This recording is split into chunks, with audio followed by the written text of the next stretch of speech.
Okay. St. Patrick's Day by Maggie Karen and Chloe Estebrook. Whoa, Maggie. St. Patrick? Who even is that guy? Great question, Chloe. St. Patrick was actually born in Britain, and he was captured as a slave and brought to Ireland at the age of 16. During this time, he worked in the fields as a shepherd, and he found his faith in Christianity.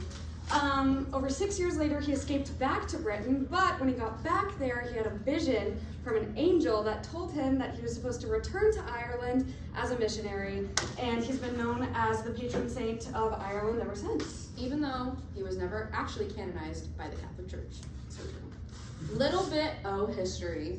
Back in 386 AD, St. Patrick was born on March 17th. 402 AD, he was brought to Ireland as a slave at 16 years old. And then in 465 AD, he died. And then years and years later, in 1630, he became the patron saint of Ireland. Yes. Myth alert! Woo! Thanks, everyone. St. Patrick and the Snakes, Reputation era. Like the snakes at this school, Margaret? No, Chloe, like the snakes that crawl on the ground. There's a myth that when he returned to Ireland, he banished all of the snakes. But that's not true because there were no snakes on Ireland to begin with because the water's too cold for them to swim there. So this myth is actually a symbolic story to show how he cleansed the island of paganism. Why is it celebrated globally?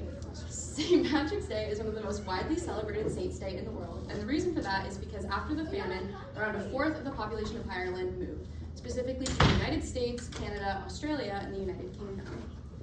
Rituals. There's a lot of rituals, baby. First, parades. The first St. Patrick's Day parade was actually held in the US in 1762, and it consisted of, I think, 4 soldiers who marched from a pier to a bar to celebrate his birth.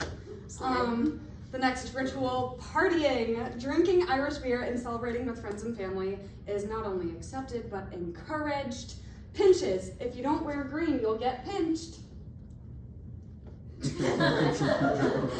Attire. Green galore. So, parts of the fit. We have hats. Hats are associated with leprechauns, which is associated with St. Patrick's Day because, duh, Ireland.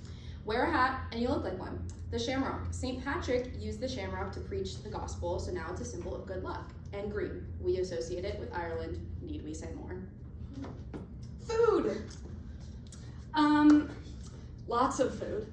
Because St. Patrick's Day is during Lent, the Lenten restrictions on eating and drinking were lifted for the holiday, and so people use this as an excuse to get really drunk. Beer. An estimated 13 million pints of Guinness beer are consumed each St. Patty's Day. Green beer is the way to go on this day. Shepherd's pie. Going back to St. Patrick's humble beginnings, this dish contains potatoes, beef, gravy, cheese, and yumminess.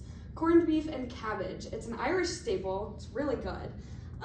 Cabbage and beef are often paired together because of the proximity of Jewish butchers and Irish immigrants when they immigrated to the U.S. After the famine. This is a little quote from St. Patrick, his blessing. He said, "May the strength of God pilot us. May the wisdom of God instruct us. May the hand of God protect us. May the word of God direct us. May thy salvation, O Lord, be always ours this day and forevermore. Amen." Thank you.